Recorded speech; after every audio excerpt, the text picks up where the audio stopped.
முதல் செய்தி என்ன பார்க்க போறோம்னா, தமிழக பாஜகவுடைய அமைப்பு பொதுச் செயலாளராக இருந்த கேசவ விநாயகம் அதிரடியாக மாற்றப்பட்டிருக்காரு, அந்த போஸ்டில் இருந்து ரிமூவ் செய்யப்பட்டிருக்காரு அப்படிங்கிற ஒரு தகவலை பார்க்குறோம். இப்போ என்ன பொறுப்பு கேசவ விநாயகத்துக்கு வழங்கப்பட்டிருக்கு தெரியுமா? சத்பாவ் அப்படின்னு அழைக்கப்படக்கூடிய சமுதாய நல்லெண்ணம் அப்படிங்கிற பொறுப்பில் கேசவ விநாயகம் செயல்படுவார். கட்சி பணி கிடையாது, மறுபடியும் ஆர்எஸ்எஸ்க்கு கேசவ விநாயகம் திரும்புகிறாரு, ஆர்எஸ்எஸ் பணியை பார்ப்பாரு அப்படின்னு சொல்லிட்டு ஆர்எஸ்எஸ் ஒரு அறிவிப்பை வெளியிட்டிருக்காங்க.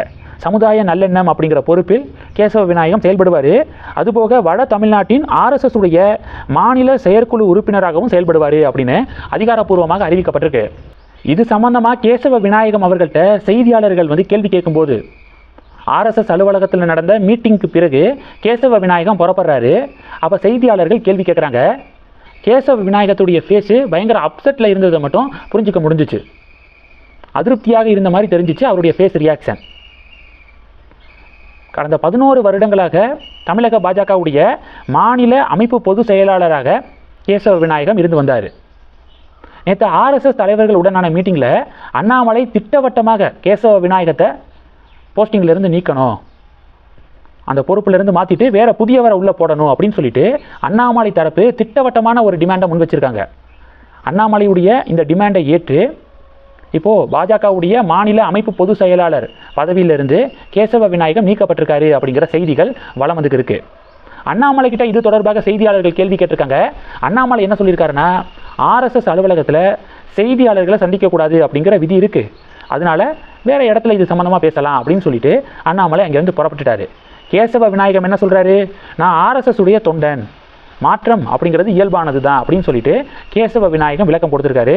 இந்த விஷயமெல்லாம் நேற்றுலேருந்து இப்போ வரைக்கும் பெரிய பேசு பொருளாக மாறி இருக்கு. கேசவ விநாயகத்தை பதவியிலேருந்து தூக்குனாங்க.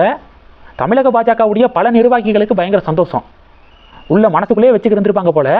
அண்ணாமலை போட்டு உடைச்சார, அதனால இப்போ இந்த அதிரடியான ஆக்ஷன் எடுக்கப்பட்டிருக்கு. இதை பார்த்தோன்னா அப்பாடா அப்படின்னு சொல்லிட்டு பல பாஜக நிர்வாகிகள் மகிழ்ச்சி தெரிவிக்கிற மாதிரியான செய்திகளை கேள்விப்படுறோம். இது ஒன்று. இந்த அமைப்பு பொதுச் செயலாளர் அப்படிங்கிற போஸ்டிங்கு மேக்சிமம் ஆர்எஸ்எஸ்லேருந்து தான் வழங்கப்படுது.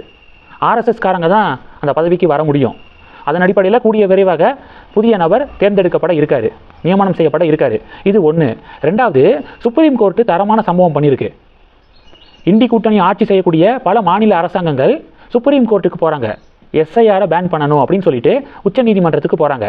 சமீபத்தில் மமதா பானர்ஜி அவங்களே வாதாடுறேன் அப்படின்னு சொல்லிட்டு ஒரு காமெடி பண்ணாங்க, செம காமெடியாக இருந்துச்சு. இப்போது சுப்ரீம் கோர்ட்டுடைய சீஃப் ஜஸ்டிஸ் ஆஃப் இந்தியா என்ன தெரியுமா அதிரடியான சம்பவம் பண்ணியிருக்காரு, எஸ்ஐஆர் ப்ராசஸுக்கு எந்த தடையும் எங்களால் போட முடியாது, எல்லா மாநில அரசாங்கத்துக்கிட்டையும் நான் சொல்லிக்கிறேன், ஆளாளுக்கு இப்போ சுப்ரீம் கோர்ட்டுக்கு எஸ்ஐஆரை பேன் பண்ணணும் அப்படின்னு சொல்லிட்டு வந்துக்கிட்டே இருக்கீங்க, அதனால் எல்லா ஸ்டேட் கவர்மெண்ட்டுக்கிட்டையும் நான் இப்போ திட்டவட்டமாக சொல்கிறேன், ஸ்பெஷல் இன்டென்சிவ் ரிவிஷனுக்கு தடை விதிக்க முடியாது, கேட்டுக்கோங்க, காதால் நல்லா வாங்கிக்கோங்க, எஸ்ஐஆரை பேன் பண்ணணும் அப்படின்னு சொல்லிட்டு வராதிங்க, பேன் பண்ண முடியாது, SIR process cannot be obstructed அப்படின்னு சொல்லிட்டு ஒரே வரியில் முடிச்சிருக்காரு சூரியகாந்த் அவர்கள். மமதா பானர்ஜி எஸ்ஐஆரை பேன் பண்ணணும் அப்படின்னு சொல்லிட்டு கஷ்டப்பட்டு வக்கீல் கோர்ட்டெல்லாம் மாட்டிக்கிட்டு சுப்ரீம் கோர்ட்டுக்கு போனதெல்லாம் வேஸ்ட்டா அப்படின்னு சொல்லிட்டு டிஎம்சி தொண்டர்கள், மமதா பானர்ஜிக்கு ஃபயர் விட்ட திமுக காங்கிரஸை சேர்ந்தவர்கள்லாம் இப்போ சோகத்தில் இருக்காங்க. மூணாவது, தமிழகம் உட்பட 5 மாநில சட்டப்பேரவை தேர்தல் எப்போ, தேர்தல் தேதி எப்போது அறிவிக்கப்படும் அப்படிங்கிற சஸ்பென்ஸ் இருக்குல்ல. இப்போ ஒரு தகவல் வெளிவந்திருக்கு, வர பிப்ரவரி 22ஆம் தேதி 5 மாநில தேர்தல் தேதி அறிவிக்கப்பட வாய்ப்பு இருக்குது அப்படின்னு சொல்கிறாங்க. பிப்ரவரி 22 தேர்தல் தேதி அறிவிக்கப்பட்டுச்சுன்னா அப்போலேருந்தே தேர்தல் நடத்தை விதிகள் அமலுக்கு வந்துடும். பிப்ரவரி 22 அப்படின்னு சொல்லிட்டு இப்போ தகவல் வெளிவந்திருக்கு, பொறுத்திருந்து பார்க்கலாம்.